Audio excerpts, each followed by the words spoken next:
আজকে আমরা যেটা নিয়ে আলোচনা করব সেটা হচ্ছে ফুটার।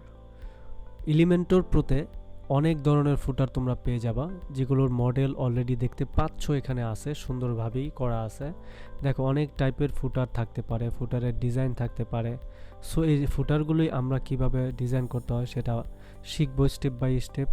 সো আজকে যদি আমরা ইচ্ছে করি সেভাবেও দেখতে পারি, কোনো ব্যাপার না। আমরা একেবারে নর্মালি একটা ফুটার তোমাদেরকে ক্রিয়েট করে দেখাবো।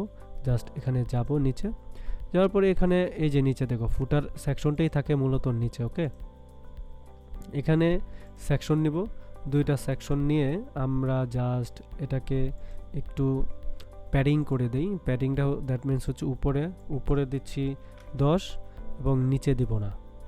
হ্যাঁ, নিচে দিব না, আর হ্যাঁ নিচেও দিয়ে দিই 10, তাহলে ভালো লাগবে।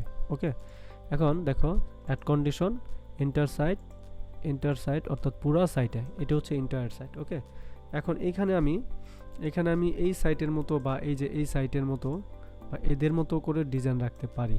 ঠিক আছে, এরা কিন্তু অনেকগুলো জিনিস রাখছে, এখানে 4টা কলাম রাখছে। সো এরকম আমরা 4টা কলাম রাখতে পারি, কোনোই ব্যাপার না। রাখতে যে পারবো না তা কিন্তু এমন না। আমরা জাস্ট নর্মালি এত কলাম না রেখে 2টা কলাম রাখবো। একটা হচ্ছে তোমার কি বলে এটা, সাইটের টাইটেল দিলাম ডাইনামিক আইটি ল্যাব, দেন এটার সাইজ ছোট করে দিলাম এবং এখানে দিলাম কপিরাইট, এটাকে দিলাম হেডিং না দিয়ে তুমি এটাকে অন্য কিছুটাও দিতে পারো, কোনো ব্যাপার না। হেডিং দিলা, জাস্ট এটাকে তুমি 4 দিলা। ওকে, জাস্ট এটা রাইটে, আর এটা হচ্ছে তোমার লেফটে। ওকে, ঠিক আছে, দুইটা দুই দিকে রাখলাম। এখানে আমরা জাস্ট এডিট করে দিব। এডিট করে বলতে পারি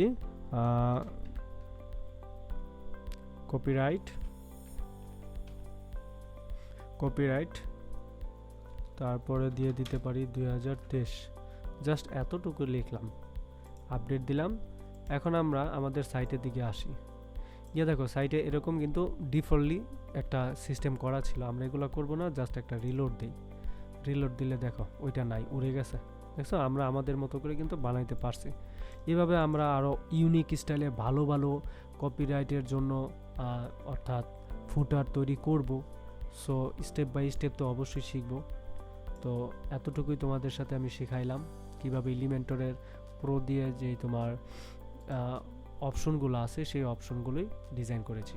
পরের ধাপে আমরা আরও এলিমেন্টরের ভালো কিছু জানবো, কারণ এলিমেন্টর হচ্ছে আমার খুব জনপ্রিয় এবং পছন্দের একটা পেজ বিল্ডার বলতে পারো। এই পেজ বিল্ডার দিয়ে আমরা কিভাবে একটা প্রফেশনাল ওয়েবসাইট তৈরি করব স্টেপ বাই স্টেপ, সেগুলো আমরা জানবো।